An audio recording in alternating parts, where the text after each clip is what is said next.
আসসালামু আলাইকুম। আজকে আমি আপনাদের দেখাবো কৃষকের আরেকটি মারাত্মক ভুল। এই গাছটি দেখতে পাচ্ছেন যে আপনারা বিভিন্ন পাতাগুলো এভাবে ঝলসে গেছে। অনেকেই দেখলে এটি বিভিন্ন রোগের আক্রমণ মনে করতে পারেন। আসলে এটি কোনো রোগের আক্রমণ নয়।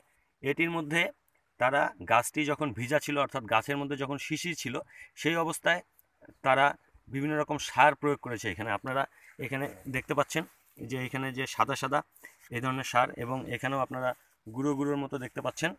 এই যে গুঁড়ো গুঁড়ো দেখতে পাচ্ছেন, এগুলো হলো সার। এই সার যখনই গাছের পাতার সঙ্গে লেগেছে, তখনই সাথে সাথে সেই পাতাগুলো এইখানে এইভাবে খুব মারাত্মকভাবে ঝলসে গেছে, আপনারা দেখতে পাচ্ছেন।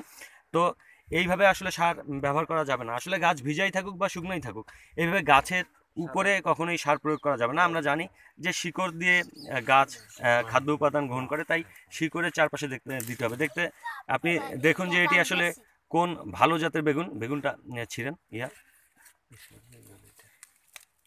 একটি খুবই ভালো জাতের একটি বেগুন। এই বেগুনটি দেখুন কত লম্বা হয়েছে।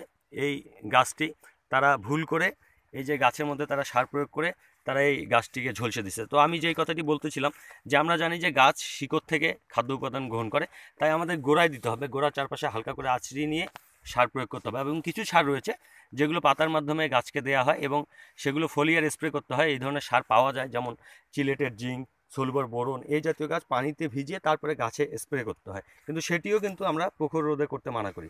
তাই এই ব্যাপারগুলো আপনারা খেয়াল রাখবেন।